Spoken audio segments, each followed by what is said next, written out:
Então, hoje a gente vai ver Apocalipse 3 a 14, versículos 14 a 22. E aqui fala da igreja de Laodiceia, a última das 7 igrejas, né? Então, o que a gente está fazendo? Aqui é o mapa da Turquia, a parte ocidental da Turquia, a parte oeste ali, hoje é chamada Turquia, né? Então, João estava ali em Patmos, numa ilhazinha perto, e ele era o pastor dessas... Ele era tipo um presbítero, um supervisor disso, como apóstolo. Ele cuidava, ele ficava em Éfeso. Hoje até se você for visitar lá em Éfeso, tem a casa onde ele vivia com Maria, né? Se lembra que lá na crucificação ele começou a tomar conta de Maria, né? Mãe de Jesus. E ele rodava essas igrejas aqui. E a gente, em Apocalipse, Jesus pede para escrever para essas igrejas.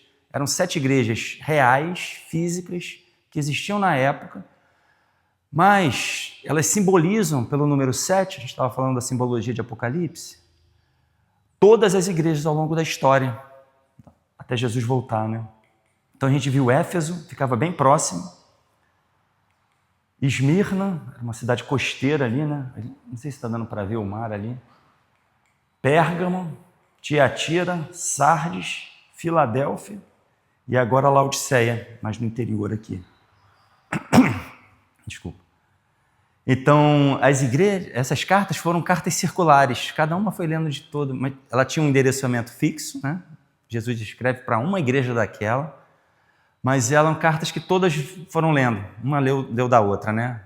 Nas cartas de Paulo também, né? Colossenses, a gente vai falar um pouco de Colossenses, porque lá Paulo comenta um pouquinho como é que foi a criação dessa igreja de Laodiceia. Fala que lá que os colossenses tinham que ler a carta para os de Laodiceia. Então, era comum isso, né? Então, as cartas circulavam. Eu vou ler aqui, a gente vai ler junto aqui toda a carta. A gente vou trazer aqui também, e eu estou destacando em cores, todas as cartas seguem um padrão literário. Então, eu consigo estruturar elas. Elas geralmente vão seguindo esse padrão comum a todas as cartas. Umas não vão ter alguns elementos, outros, então, mas ela segue mais ou menos um padrão de escrita. E qual é esse padrão? Lá fala a carta a igreja em Laodiceia. Ao anjo da igreja em Laodiceia escreve: estas coisas diz o Amém, a testemunha fiel e verdadeira, o princípio da criação de Deus. Conheço as obras que você realiza, que você não é nem frio nem quente. Quem dera você fosse frio ou quente. Assim, porque você é morno e não é nem quente nem frio, estou a ponto de vomitá-lo da minha boca. Você diz: sou rico, estou bem de vida e não preciso de nada. Mas você não sabe que é infeliz, sim, miserável, pobre, cego e nu. Aconselho que você compre de mim ouro refinado pelo fogo, para que você seja, de fato, rico. Compre vestes brancas para se vestir, a fim de que a vergonha de sua nudez não fique evidente, e colírio para ungir os olhos, a fim de que você possa ver. Então aqui a gente começa a ver, algumas coisas, né? Nem frio nem quente, a questão da nudez, a gente vai ver isso com mais detalhes, tá? Colírio, né? Por que ele fala isso? Mas antes, essa estrutura vem assim, todas as cartas, se vocês forem pegar as 7 cartas, começa com uma descrição de Jesus. Se lembra lá no capítulo 1, quando João está na ilha de Patmos, ele tem uma visão de Jesus glorificado. Essa visão é relatada, as características que são ditas nessa visão são trazidas para uma das cartas ali. Essa aqui um pouco menos, mas tudo que está aqui eu consigo pegar, eu vou trazer aqui para vocês, quando a gente for ver versículo a versículo, está nessa descrição do capítulo 1. É interessante que Apocalipse é simbólico, né? Quando João vê Jesus, Jesus é daquela forma que ele está vendo? Não necessariamente. É a forma como ele interpreta aquela visão que ele está tendo de Jesus glorificado. O que a gente vê é um Jesus diferente lá da cruz, diferente lá da manjedoura. É agora um Jesus que está glorificado.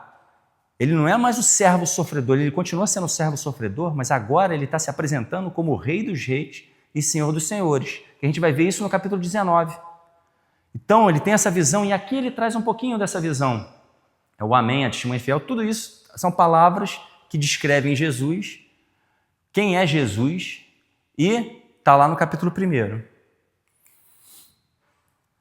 Assim como nas outras igrejas, ele faz uma acusação aqui, ele fala assim, eu conheço o que você está fazendo, e eu estou te acusando de você ser morno, você não é nem frio nem quente, então traz uma acusação aqui.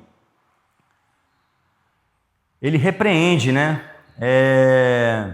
Você não sabe que é infeliz, sim, miserável, pobre, cego, nudo. Aqui para Laodiceia não tem nenhum elogio.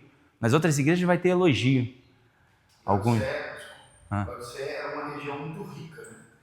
O povo era rico, a igreja era rica. Então isso que ele coloca aí um contrassenso para mostrar para ele, você não é rico. Isso, João. Você é pobre de espírito. Às vezes a igreja tinha essa questão mais abastada, né? A gente vai ver também isso com mais calma, mas é isso, a igreja, ele está trazendo o contexto da igreja. Você está se achando na classe média alta e rica aqui, né? Vou trazer aqui bairros importantes aqui do Rio de Janeiro, mas você é miserável. Então, ele traz uma repreensão, depois traz uma advertência, né? Para ele aconselhando, né? Advertindo para eles comprarem, né? Dele mesmo, né? De Jesus, o ouro refinado, verdadeira riqueza, né? Aqui também não há elogio, aqui não há elogios, como eu falei, né? Nas outras igrejas, por exemplo, a anterior, Filadélfia, só tem elogio, né? Algumas têm elogio e acusação, mas na verdade a vida cristã é assim, né? Jesus vai disciplinando a gente, vai mostrando, o Espírito Santo vai mostrando o que a gente precisa melhorar e o que precisa estar indo bem. A vida é assim, né? A gente vai ir crescendo na fé, né? O Espírito Santo trabalhando no nosso coração. Aí ele fala, eu repreendo e disciplino aqueles que amam, portanto seja zeloso e arrependa-se. Eis que eu estou à porta e bato, se alguém ouvir a minha voz e abrir a porta, entrarei em sua casa e cearei com ele, e ele comigo. Ao vencedor darei o direito de sentar-se comigo no meu trono, assim como também eu venci e me sentei com meu Pai no seu trono. Quem tem ouvidos, ouça o que o Espírito diz às igrejas. Então aqui eu só trouxe só para ver se vocês verem essa estrutura que é montada de advertência, acusação. Esse aqui não tem elogio, nas outras cartas tem, a descrição de Cristo. E sempre uma mensagem, uma promessa, uma repreensão aqui, uma promessa para os vencedores, né? Sempre ele termina. Você lembra que eu falei que realmente uma pessoa, um autor do século XX que trabalha muito isso é o William Hendriksen. Ele tem um livro muito legal que eu até sugeri o pessoal comprar, é Mais Que Vencedores, é um livro pequenininho, da editora Cultura Cristã, eu acho. Na Amazon vocês veem, mas assim, ele trabalha todo o Apocalipse de maneira sintética ali, você consegue entender todas as partes. Ele não consegue detalhar muito, não é um comentário, né? Mas ele traz toda a ideia e ele trabalha essa questão de divisão em partes, em 7 partes. Então aqui nós estamos terminando a primeira parte. Por que eu sei que esse comentarista traz para a gente e a gente sabe que a gente está terminando uma parte? A gente começou no capítulo 1, com João trazendo o contexto onde ele estava e a visão que ele está tendo, e no capítulo 3 ele termina com a segunda vinda de Jesus. Todas as cartas terminam lá no final, na consumação. E todas essas partes começam da primeira vinda à segunda vinda de Jesus. Então, no domingo que vem, a gente vai ver o capítulo 4. O capítulo 4 retoma a história de novo. Ele tem uma outra visão, ele sobe ao céu, e tem uma outra visão, e no 7, 4 ao 7, ele vai fechar também na segunda vinda. Aqui um pouquinho menos. Ele vai falar assim, ao vencedor, quando eu voltar, eu vou dar o direito de sentar comigo. Outras lá vão falar Pedrinha Branca, lá de Pérgamo. Em outras igrejas, né? Não estou lembrando aqui, mas assim, sempre ele vai terminar com a segunda vinda, entendeu? Aqui um pouquinho menos claro. Às vezes essa divisão, essa primeira e segunda vinda, não fica tão muito claro.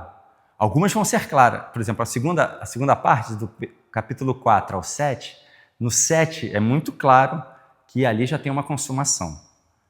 E aí vai, né? No 14 vai ser também. Mas é isso como está estruturado. Então, como eu falei, né, quando a gente vai vir para um texto bíblico, eu primeiro preciso entender o contexto histórico-cultural da época que está. O Júnior lembrou aqui, né, que a igreja de Laodiceia era rica, era uma região próspera ali. Então, quando Jesus vai falar com essa igreja, ele fala trazendo o contexto histórico-cultural que aquelas pessoas estavam vivendo naquela época. E para a gente aqui em 2026 é importante porque eu tenho que entender, eu interpreto o texto à luz desse contexto histórico, cultural, o gramatical, né, o que o texto está dizendo mesmo, né, escrito, e trago para mim aqui em 2026, o que eu posso aplicar para mim aqui em 2026. Então, eu sempre trago, quando a gente está vendo aqui as igrejas, a gente está sempre trazendo esse contexto, tá? Como é que era a cidade de Laodiceia? Eu trouxe aqui uma imagem da internet, hoje são ruínas lá, né? Hoje, apesar do que, hoje, a gente vai ver isso também com mais calma, é a questão de, lá era uma região, além de rica na época, de águas termais. Aqui no Brasil a gente tem Caldas Novas, né? Em Goiás, algumas regiões aqui que tem regiões de águas quentes que vêm. Lá era uma região assim. Hoje é uma região chamada Pamukkale ou Pamukkale, da Turquia, que é até turístico. As pessoas vão para lá para curtir essa questão das águas termais. Mas hoje, a cidade em si, a antiga cidade, são ruínas, né? Ela ficava no Vale do Lico, né? Isso aí eu estou trazendo do Simon Kistemacher, que traz a comentário, né? E ficava próximo a Colossos e a Hierápolis, que era uma cidade também importante da época. Colossos é aquela cidade dos Colossenses, da carta de Paulo. Tanto é que lá em Paulo, em Colossenses, ele fala para ler para os de Laodiceia, porque eram cidades, era Niterói, São Gonçalo e Rio aqui, eram próximas. Não tão próximas, né? Mas eram próximas. E era um cruzamento de importantes estradas romanas, eu vou trazer aqui também. Tem as estradas, as vias romanas, que cruzavam todo o Império Romano. E isso levava desenvolvimento econômico, comercial para aquela região. Paulo, quando vai fazer as viagens dele, provavelmente ele usa uma via dessa para chegar nessas cidades. Eram as nossas rodovias hoje, né? E ela estava num entroncamento disso, por isso que fazia ela um centro comercial, administrativo e judicial relevante ali da época, né? Por volta de 250 a.C., o Antíoco II, um daqueles generais do Alexandre o Grande, que começa a conquista a cidade, chama de Laodiceia, em homenagem à esposa, né, Laodice. Depois, os romanos chegam, né, e tiram os gregos do comando, ou se ajustam lá com os gregos, e ela continua, né, ela ganha até mais importância política e econômica. Então, ela, como foi comentado aqui pelo Júnior, a Laodiceia era muito rica e ela exportava uma lã negra, que era famosa no vestiário ali. E produzia roupas comuns e caras ali, né? Era alta costura ali, né? Da época. Ela tem 2 terremotos ali, um em 17 depois de Cristo e um em 60, né? E ela se recusa, mesmo com o terremoto, ela era tão rica que ela não fala assim, Roma, não precisa me ajudar não, eu me recupero. Olha o orgulho aqui, aí todo o contexto da carta, o que Jesus está falando. Aquele povo era um povo assim, eu me garanto aqui, eu tenho produção. Era arrogante, né? Então ele dizendo que tinha recursos para construir. A cidade também, assim como Pérgamo, né, possuía uma escola de medicina famosa. A gente viu Pérgamo lá, né, que tinha até um templo para o deus Esculápio. Esculápio é hoje no símbolo da medicina tem uma cobra, não tem? Aquele era o antigo deus Esculápio do grego, né? Então ela possuía. Aí a gente vai fazer o link, né, mais à frente do colírio, né? Eles produziam colírio. Então, ela era tratamento de olhos e ouvidos, né? E ela desenvolveu uma pomada, o colírio usado para tratar olhos inflamados. Aí é interessante como é que Deus vai fazendo, né? Deus pega o contexto. Eu estava até comentando com outras pessoas sobre esse Laodiceia, né? Que é como chegar aqui, Deus sabe o contexto aqui de Niterói, Rio, São Gonçalo, né? Então fala assim, eu sei o que é estar engarrafado aqui na ponte, né? Então, a gente que escuta, Você está engarrafado. Eu escuto, para mim, engarrafamento é uma realidade minha, né? Sei lá, violência. É um contexto nosso, né? Como você falou das águas termais, né? Que está no texto que Cristo coloca, a água lá era morna. A água lá não era fria e quente, era morna. Então está ali, bota na cara, para eles entenderem, né? E é uma água morna de incomodar, que está até em jogo, né? Imagina. Isso, Então, ele pega esse contexto também do morno, né? Havia uma comunidade judaica, assim como todas as cidades ali da região, expressiva, né? Tanto é que Paulo, quando chega para fazer as viagens missionárias, primeiro ele vai na sinagoga, né? E aí expande ali, né?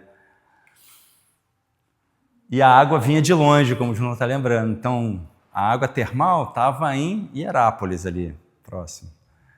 Vinha em aquedutos. E aí, mais para frente, a gente vai ver como é que isso funciona, né?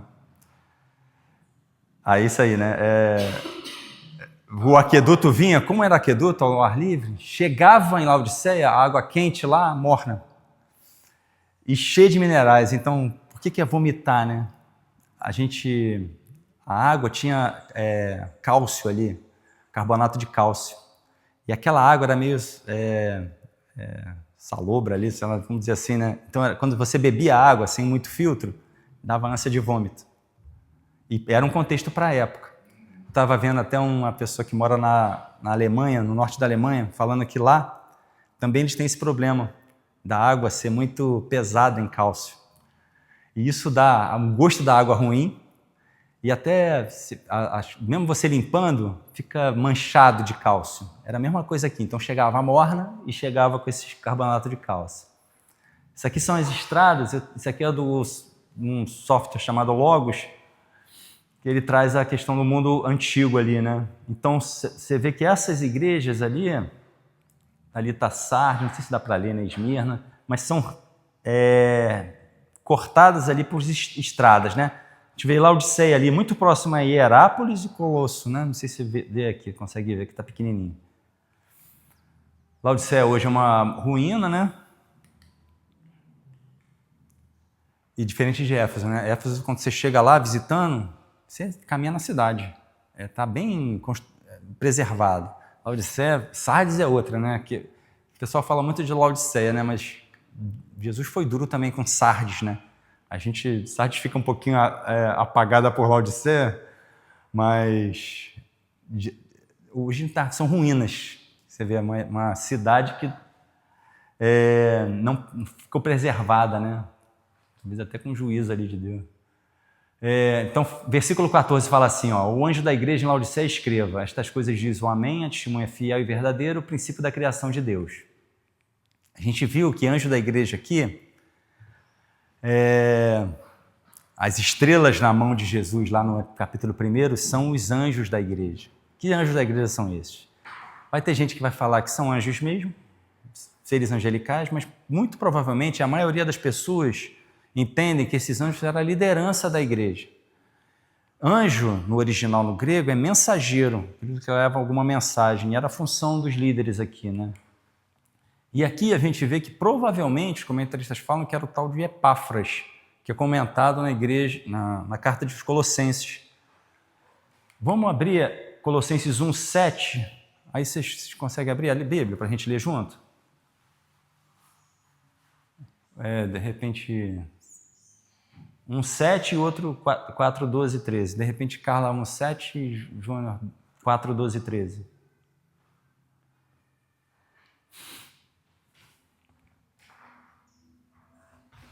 Quatro, 12 e 13. Tá, lê. 1:7,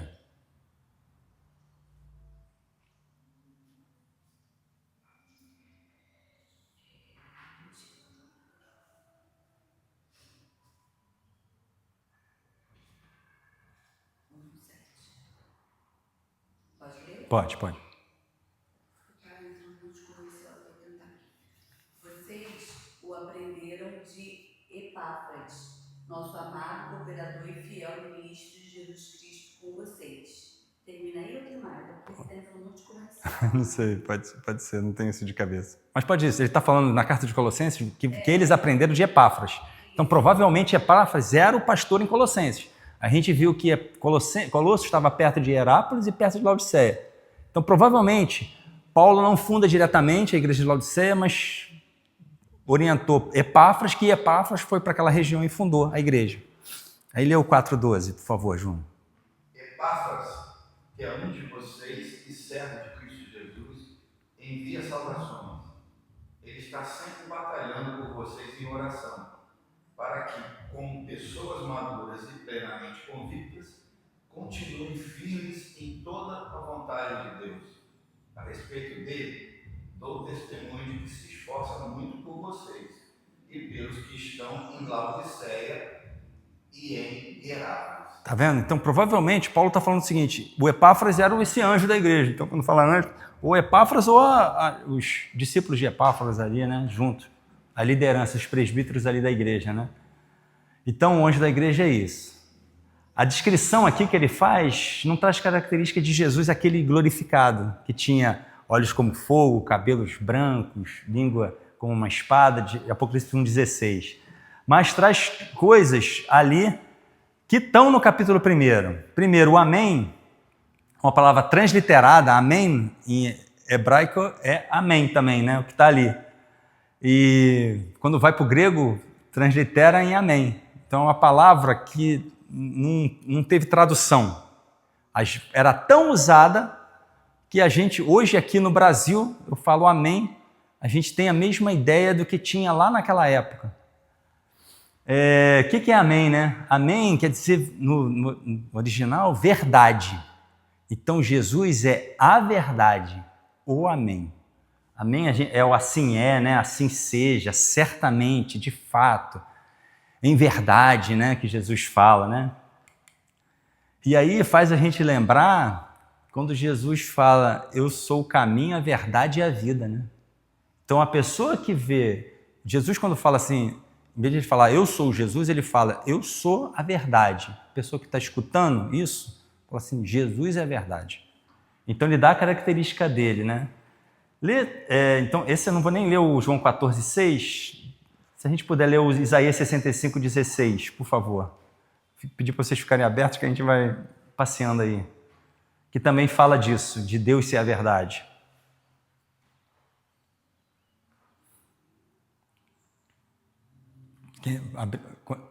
Encontrando pode ler, quem encontrar.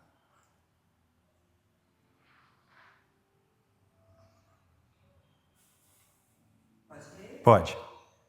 Assim que aquele que se bendizer na terra, se bendirá no Deus da verdade.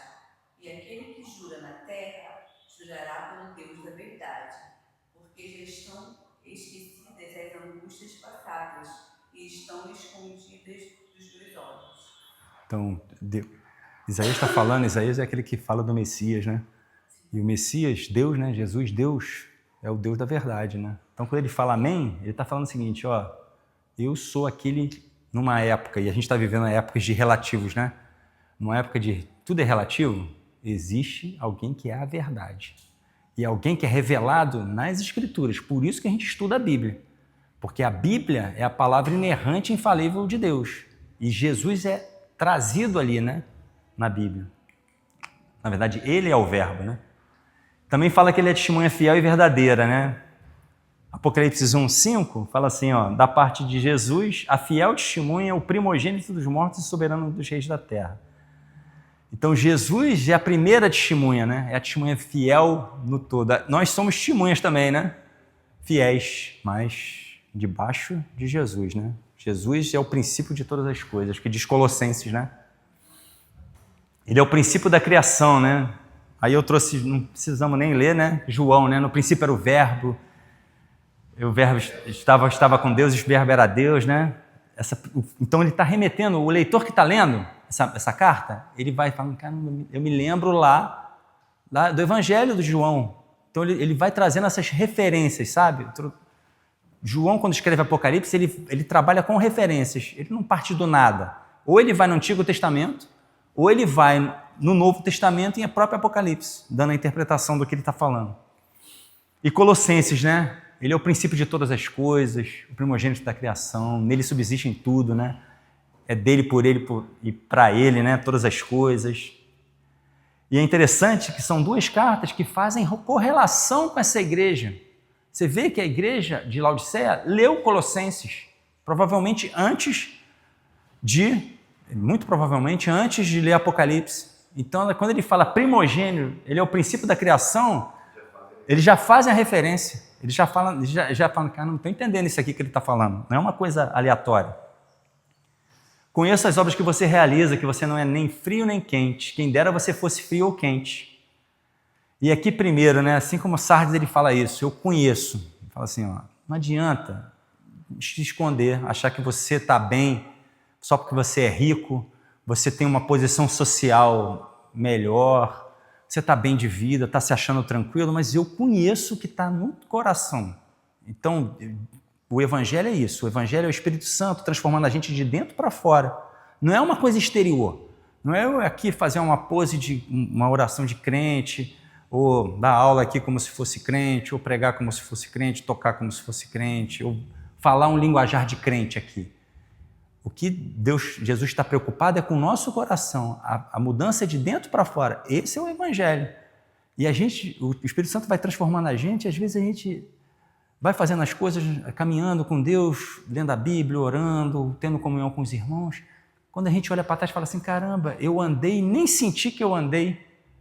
Porque é isso, o Evangelho vai transformando a nossa identidade de tal maneira, é o que chama de metanoia, né? A transformação da mente vai sendo tanta que eu vou me transformando, eu nasço de novo, mas eu vou crescendo na fé ali. E aí, João 2,25, vocês podem abrir para a gente ver? Vocês não estavam, não. É interessante porque João 2 começa o primeiro milagre de Jesus ali em Caná da Galileia. Quando Jesus faz o milagre, começa a andar ali na região da Galileia, as pessoas começam a se chegar para Jesus. Muita gente chegando. E aí, olha o que ele fala no capítulo 2, versículo 25. Pode ler, Ju. Não precisava que ninguém lhe desse testemunho a respeito do homem, pois ele bem sabia o que havia dentro do ser humano. Então, muitas pessoas chegavam para Jesus ali. A multidão chegava, mas ele conhecia cada um. Aquele que estava sendo enviado por Deus ou não. É interessante que essa é o último versículo antes de Nicodemos. Depois disso, no capítulo 3, Nicodemos chega e fala assim, mestre, eu sei que o senhor só faz essas coisas porque o senhor é de Deus. Aí ele fala, Nicodemos, você é mestre da lei, você precisa nascer de novo. Nicodemos era religioso, era mestre da lei, mas não tinha uma mudança de dentro para fora, ele não tinha nascido de novo. É isso que ele está falando com os de Laodiceia aqui, ó. Eu conheço a obra de vocês. E então, a gente viu isso em Sardes também. É tolice querer enganar a Deus. Às vezes a gente acha que faz uma aparência de religioso, ou eu escondo. Então, no meu quarto secreto, eu tenho que me derramar com Deus. Fala assim, eu errei, Deus, e eu não estou conseguindo arrependimento, eu não estou conseguindo mudança, eu ainda estou continuando errando naquela mesma coisa. O que eu faço? A gente tem que se derramar com Jesus, sabe? Jesus sabe o nosso coração, antes mesmo da palavra chegar à nossa boca, Jesus já sabe o que a gente vai fazer.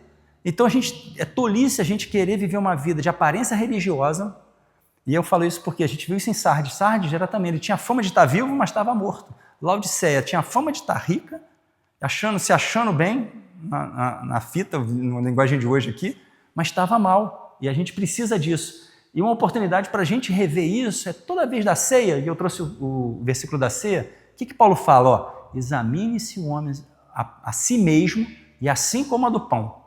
É uma oportunidade que Deus está dando de cear com ele. A gente vai ver a ceia aqui, né? De bater na porta, eu quero cear contigo, de ter comunhão. Então a gente tem que ir ali na ceia, todo mundo é indigno. O que me faz ser digno de tomar a ceia? É a obra de Jesus Cristo. É eu dizer, eu sou pecador e eu preciso, Jesus. Eu sei onde eu tenho que mudar. Eu sei as minhas dificuldades de mudança. Eu sei onde na minha personalidade, eu peco mais, eu peco menos. E assim, e Deus vai trabalhando no nosso coração. E Salmo 139, né? Sondar o coração. Salmo de Davi, E aquilo de sondar o coração, a gente tem que estar sempre nisso. Porque a pior coisa é a religiosidade vazia e eu falo por mim e pelas pessoas que eu convivo, nossa tendência é tentar botar uma roupagem de religião e achar que isso é o suficiente. Laodiceia mostra que não, Sardes também não. Os novos fariseus. O fariseu era uma coisa assim, começa bem os fariseus. Eles eram zelosos, fala aqui de zelo? Zelosos. Só que vai desvirtuando, porque começa o meio a ser maior que o fim, né? Então ele fala o seguinte, ó, conheça as obras, né? Aqui ele está se fazendo que você não é quente, nem frio nem quente, né? As obras incompletas que não agradam a Deus, né? E aquilo, a gente deve confessar o que eu falei aqui, deve confessar os pecados.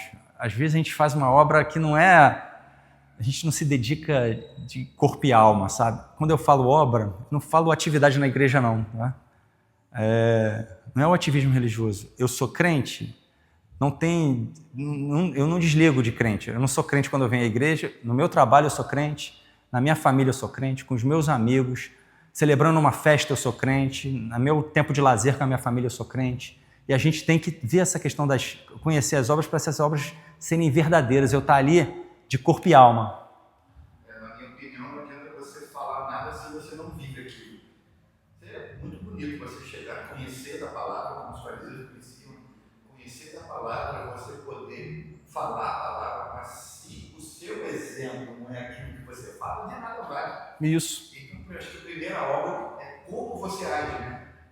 Que humano derrapa, mas tem que tentar ali mostrar com o que você vive a palavra. Isso, essa transformação que ocorreu, né, com você. E aqui é o seguinte, os comentaristas falam das gerações seguintes. A gente viu que Epáfras funda ali a igreja, deve ter fundado ali na época de Paulo, 60. Nós estamos falando aqui de 30 anos na frente. Então já passou uma geração aqui, né? E talvez começou bem ali com Epáfras, começaram quentes, mas a coisa foi esfriando de geração em geração. Então o Kistemaker ele fala, possivelmente aconteceu isso nessa igreja. Aqueles avós crentes, pais que vinham à igreja, netos que já estão para outra religião, ou estão no mundanismo. E o nosso perigo aqui, como nas futuras gerações, é a gente criar na igreja um legado, né? A gente passar isso. E eu trouxe aqui de Deuteronômio a Juízes, porque chega em Deuteronômio é a mesma história. Deuteronômio está ali, Moisés reúne ali o povo para entrar na terra prometida, aquece o pessoal. Quando a gente vai ver em Juízes, 300 anos depois, está tudo degringolado. Então as pessoas se afastaram de Deus. A gente tem que ter cuidado nisso, né? Para não começar quente e esfriando. Aqui, né, essa questão do quente nem frio, eu trouxe aqui, né, os usos de imagens comuns aos leitores da época. Então, como a gente estava comentando aqui, lá eram águas termais e vinham por aquedutos. A água termal lá de Herápolis passava no aqueduto, chegava em Laodiceia já morna, com carbonato de cálcio ali. Então, Jesus está usando, quando ele fala assim, não é quente nem frio, ele não trouxe do nada isso. Ele pegou um contexto vivenciado por aquele povo, usou esse contexto com símbolo para dizer o que ele quer, para transformar aquele pessoal. E aqui eu trouxe do Spurgeon essa questão da gente não desligar a chave, né? De ser quente só na igreja, depois eu esfrio em casa. Cristãos temporários não são cristãos. Quem quer tirar férias desse serviço divino nunca entrou nele. Então a gente não tira férias. Eu sou cristão 24 horas por 7 dias na semana. Às vezes a gente tem a tendência de, principalmente com essa roupagem religiosa, de eu ligar uma chave, na igreja eu adoro a Deus, em casa eu não quero saber de adorar a Deus. Então é nesse sentido, tá? Assim, porque você é morno e não é quente, nem frio, estou a ponto de vomitá-lo na boca. Aí o que eu falei, né? A água morna com carbonato de cálcio provocava vômito, era uma água de ruim de gosto ali. O que é ser morno, né? Morno é um sentido seguinte, não é nem lá, não é nem crente, nem é meio crente, sabe? Não existe meio crente, eu botei aqui. Não tem meio cristão. Ou você entra de cabeça, depois que você é regenerado, você não consegue mais tirar a sua identidade. O Espírito Santo que habita em você Por isso que as pessoas, quando tem perseguição em algumas regiões do Islã lá, elas morrem, porque elas não conseguem. Nega Jesus, eu não consigo negar Jesus. É minha identidade, é quem eu sou. Por isso que as pessoas vão lá e são martirizadas. Então não existe meio cristão, não existe eu ser um crente aqui e ficar uma vida mais ou menos crente, sabe? Então é um pé no mundo, um pé na igreja, né? O crente, existe sim o crente nominal nas igrejas. Isso é uma realidade, Jesus já falou, é o joio. Tem gente na igreja institucional, tem gente crente e gente não crente, que fazem as mesmas coisas. Oram, escutam a pregação, estudam a Bíblia, mas não tem essa transformação de vida. É isso que a Laodiceia está falando, né? Eles estavam ali, estavam ricos ali, bem de vida ali, tranquilos, acomodados, com a vida que eles estavam levando, e possivelmente, assim como Sardes, eles não eram um evangelho que transformava, que confrontava. Então eles estavam meio assim, de bem com a sociedade, com a cultura da época. Eu tô aqui descolado, né? Eu estou enturmado aqui na minha cultura. Era o caso de Sardes também. Aqui interessante também que o Stamacher fala, eu trouxe aqui, né? Que é assim como você... Ele dá uma avisada, né? Eu estou a ponto de vomitá-lo. Ele ainda não vomitou, não. Eu estou quase para vomitar. Se emenda que eu vou me vomitar. É interessante que Jesus avisa antes, né? E Deus é assim, né? Amós 3,7 fala assim: certamente o Senhor Deus não fará coisa alguma sem primeiro revelar o seu segredo aos seus servos profetas. Então Deus revela. Deus vai, quem é dele, ele vai trazendo mensagem de advertência, de mudança de vida, né? Assim como ele fez com Laodiceia. E é interessante, eu trago aqui, não para gerar polêmica, né, mas a questão da perda de salvação, né, vomitar da boca, né, parece que Jesus vai desprezar aquele pessoal, né. Aí Hebreus 4, 1, 2 fala o seguinte, e aquilo não está falando que é uma advertência para se orientar. Aqueles que nunca foram de Deus, esses nunca foram. Então, eles não vão se orientar, eles nunca se reorientar, eles nunca se orientaram. Mas o crente verdadeiro, às vezes, tem desvios, né? Precisa de mudança. Davi foi um, né? Que precisou de mudança. Tantos outros ali na Bíblia. Então, aquele que é verdadeiro crente, ele vai ter acusações ali, advertências, mas Deus vai trazer ele de volta. Hebreus 4, 1, 2 fala o seguinte, ó: portanto, visto que nos foi deixada a promessa de entrar no descanso de Deus, tenhamos cuidado para não parecer que algum de vocês deixou de alcançá-la. Porque também a nós foram anunciadas boas obras, exatamente como aconteceu com eles. Ou seja, pessoas crentes e não crentes receberam as boas novas. Mas a palavra que eles ouviram não lhes trouxe proveito, porque não foram unidos por meio da fé com aqueles que a ouviram. Hebreus está falando e mais à frente, vai falar que é impossível aquele que recebeu a revelação de Deus e se afastou, voltar, né? Ele está falando desse pessoal. A pregação do evangelho vem para crente não, regenerado e não regenerado. Alguns vão ser regenerados. Como é que eu sei que esse vai perseverar? Alguém de Laodiceia que não vai ser vomitado, que é o que vai ouvir a orientação de Deus e vai retornar para o caminho. Aqueles que não se uniram à fé, ou seja, tiveram uma fé verdadeira, genuína, um nascimento genuíno. Os que só ouviram por ouvir falar, eles não tiveram... Mas a palavra que eles ouviram não lhe trouxe proveito, porque não foram unidos por meio da fé com aqueles que a ouviram. Não teve fé ali, salvadora. Então, eles vão se desviar mesmo e vão se afastar de Deus. Então, a ponta de vomitá-lo não é essa questão da perda de salvação, não. Você diz, sou rico, estou bem de vida e não preciso de nada, mas você não sabe quem é infeliz? Sim, miserável, pobre, cego e nu. Vou correr um pouquinho aqui que a gente já está... só Oséias, né? A gente tem um grupo de WhatsApp, depois vocês pedem para entrar, eu vou botar esse material todo lá, tá? Efraim diz, em Oséias, né? Certamente fiquei rico, encontrei muitas riquezas. Em todos esses meus esforços não encontrarão em mim nenhum delito, nada que seja pecado. A arrogância lá dos efraiminitas, né? A palavra rico aqui no dicionário Strong, no grego, é abundantemente suprido, seja materialmente ou espiritualmente, psicologicamente. Os caras estavam bem, estavam se achando bem mentalmente e fisicamente. Nada faltava. E aí, o que eles estavam falando para Jesus? Jesus, a riqueza e o bem-estar social que eu estou aqui me basta. Eu não preciso de Jesus. A gente vai ver que eles chegam ao ponto de colocar Jesus para fora da igreja. Jesus tem que bater na porta e falar assim, eu quero voltar a ter comunhão com vocês. Então, é o contrário do Salmo 23, que fala assim, ó, o Senhor é o meu pastor e eu não vou ter falta de nada. Por quê? Não é porque eu vou ter coisas materiais ao longo da minha vida. Não, porque Jesus já é tudo para mim. Eu já me satisfaço nele, em Deus. Salmo 131 fala assim, como aquele bebê que já mamou, mas ele só vem para a mãe para ficar agarradinho, porque ele quer estar junto da mãe.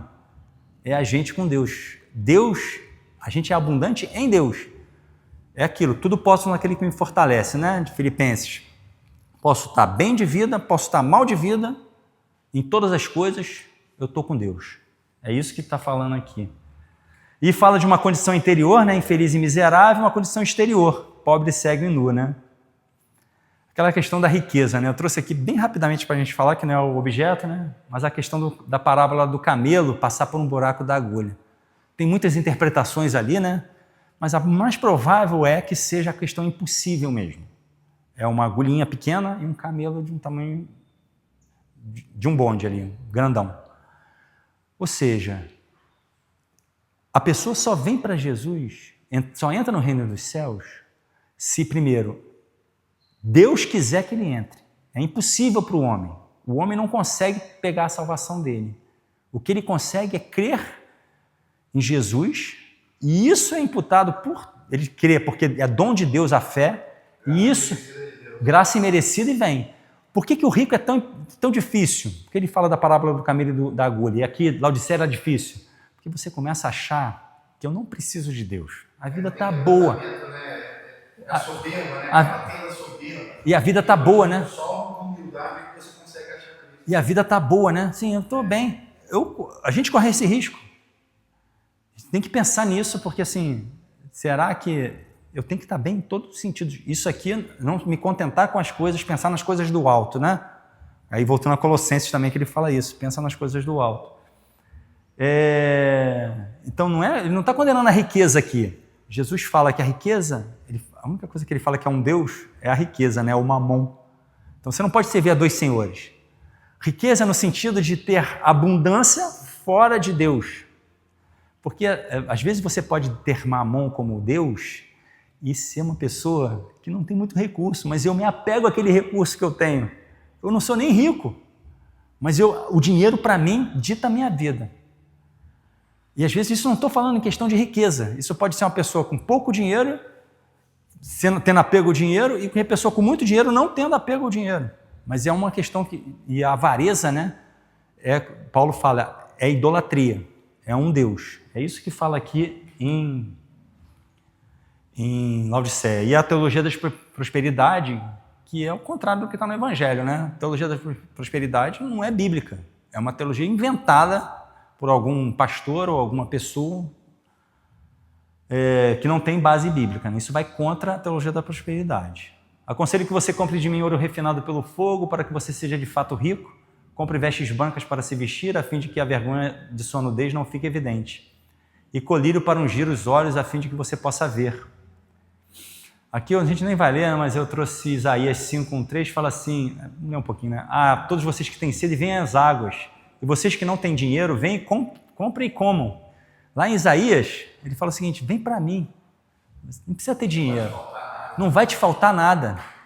Depois vocês leem lá, né? Por que vocês gastam dinheiro naquilo que não é pão e o suor naquilo que não satisfaz? Olha a questão da satisfação da alma. Laodiceia estava satisfeita no que ela tinha construído.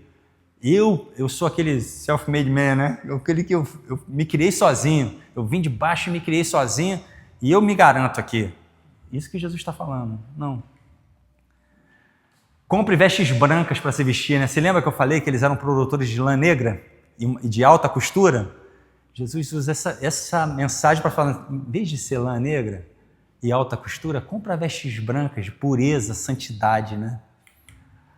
Apocalipse 7:9 vai falar isso, né? Os santos estão ali diante do trono com vestidos de vestes brancas, né? O simbolismo da pureza e santidade, né? Nudez também, né? Vocês estão com a roupa de alta costura, mas estão nus. E a nudez aqui, ele está revelando o seguinte: vocês estão com roupas, mas o corpo está podre por dentro. Faz lembrar, o que acontece quando Adão e Eva pecam no pecado original? Eles se descobrem nus. Eles ficam vulneráveis ali. O que Deus faz? Deus fez roupa de peles com as quais vestiu Adão e Eva.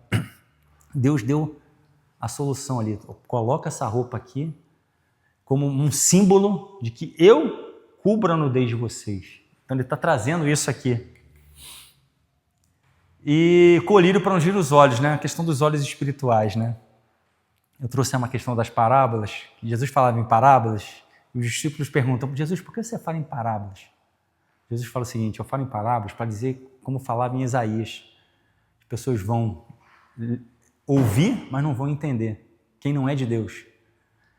A gente precisa, só entende as coisas espirituais, só entende o Evangelho quem Deus regenerou o coração e abriu o olho para ver.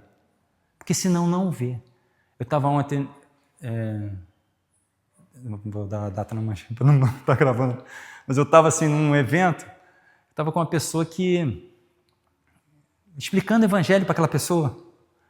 Cara, explicando. E a pessoa não entendo. Mas assim, logicamente estava fechado. Ele entendia logicamente, eu entendo, Bruno, logicamente. Mas eu não acredito que é assim. É a questão dos olhos espirituais. Por isso que aquilo, se Deus não regenerar, qual é o nosso trabalho com as pessoas? Pregar o Evangelho, orar, mas quem vai converter aquela pessoa é o Espírito Santo. É Deus que já determinou ali, né? Eu repreendo e disciplino aqueles que amam, portanto seja zeloso e arrependa-se. Aqui só vou trazer Hebreus, né, que fala assim, que Hebreus fala o seguinte: Deus repreende aquele que ama. Se Deus não está te repreendendo na coisa que você está fazendo errado, você não é filho. Porque filho é repreendido. Igual a gente, pai e mãe, que vai repreender o filho, eu repreendo porque eu amo. Porque o pior coisa seria eu deixar meu filho à própria sorte ali, né? Então, quando ele fala, eu repreendo e disciplino aqueles que amam. Jesus está falando o que Hebreus falou. Aqui, né, a palavra, né, seja zeloso e arrependa-se. O arrependa-se está num tempo verbal que é de uma só vez. O arrependimento vem de uma só vez, né? A gente tem arrependimento ao longo da vida, mas é uma coisa que acontece pontual. E aí, como eu trouxe em Sardes, né? Como saber que eu de fato me arrependi, né? A gente viu em Sardes o exemplo de Zaqueu, né? Como é que foi Zaqueu? Zaqueu foi tentar se encontrar com Deus, mas Deus já sabia o nome dele e falou: Zaqueu, desce que eu quero comer com você. Ceiar com você, olha a comunhão aqui de Laodiceia também. Como é que Jesus... Aí, quando Jesus está lá na mesa, Zaqueu fala assim: caramba, eu roubei muito, né? E eu vou reparar muito mais do que é o obrigatório. Aí Jesus fala assim: hoje entrou salvação nessa casa.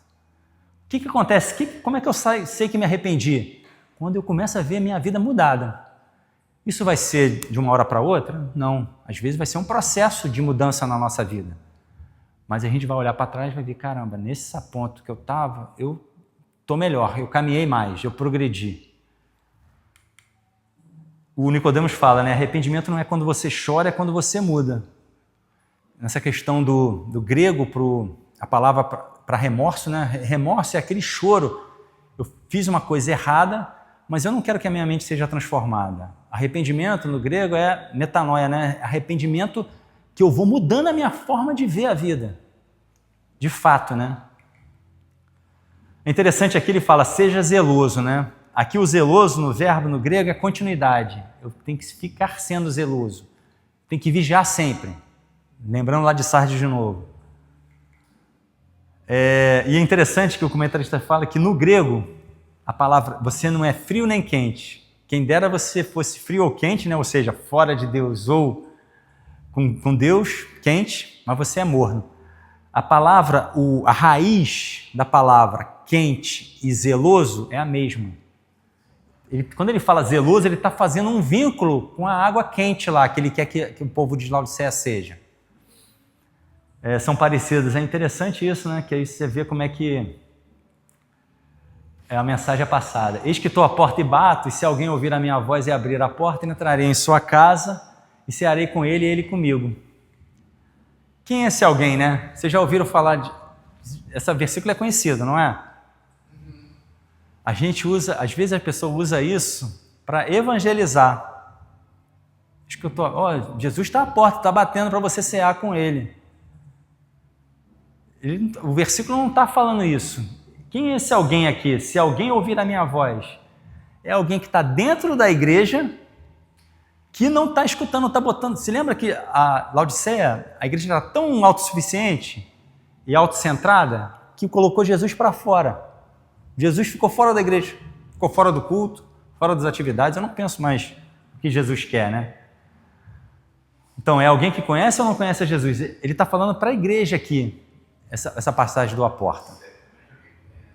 É alguém que já conhece, ele não está falando para pessoas que estão buscando alguém fora da igreja. Essa carta é para a igreja. E a gente usa, às vezes, no senso comum, para fora da igreja, para evangelizar.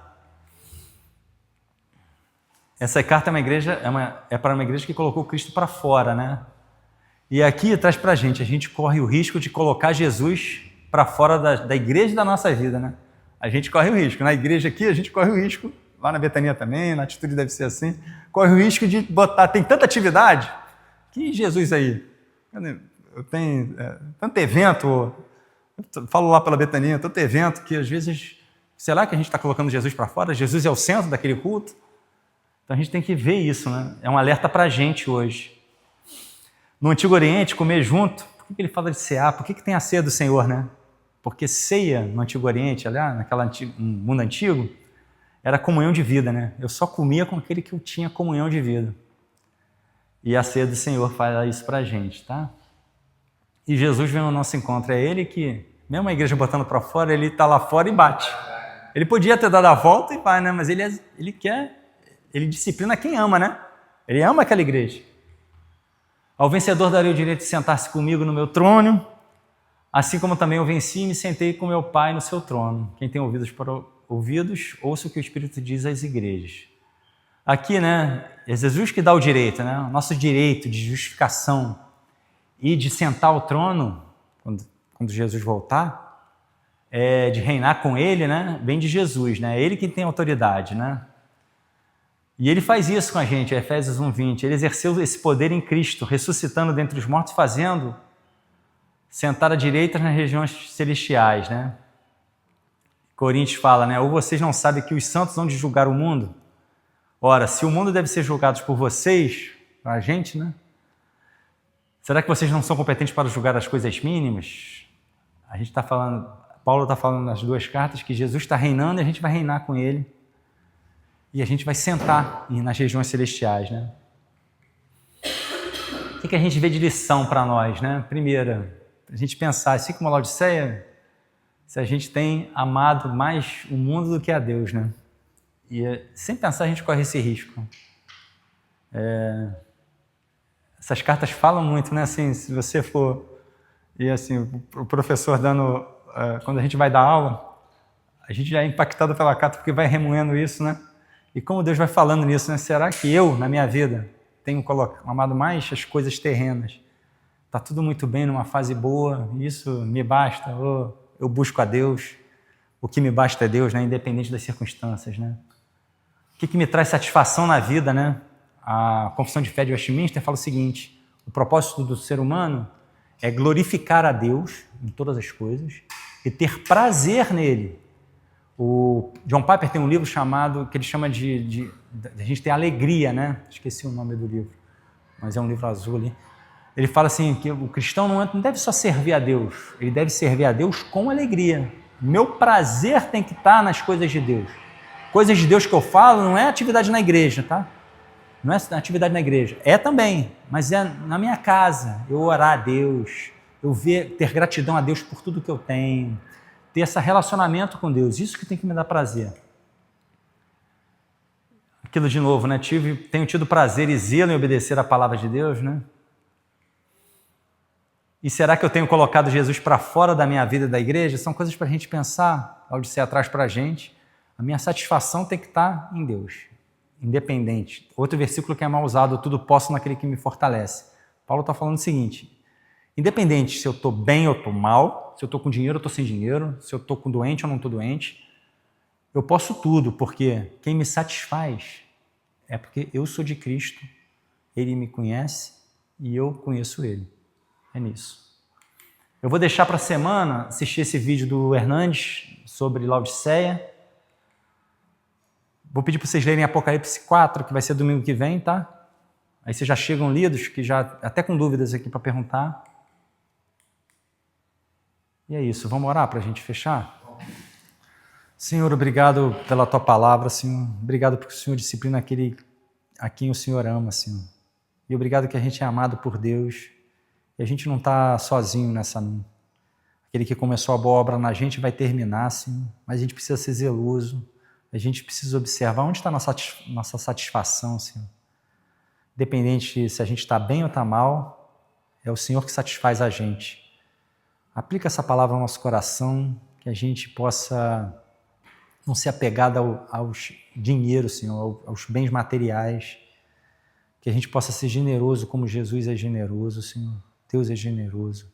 Que a gente possa, que essa questão das riquezas da vida, seja psicológicas ou materiais, Senhor, isso não seja o nosso Deus, Senhor, mas o Senhor é o nosso Deus, Senhor. E cuida da gente. A gente quer ser quente, Senhor. A gente quer ser zeloso. A gente quer andar nos Teus caminhos. Mas a gente precisa do Espírito Santo com a gente. E dá essa força para a gente, Senhor. Ser com cada um aqui, Senhor. Com quem vai escutar essa aula, Senhor. E abençoa a gente nessa semana. Livra a gente do mal, Senhor. E obrigado por tudo. Em nome de Jesus, amém, Senhor.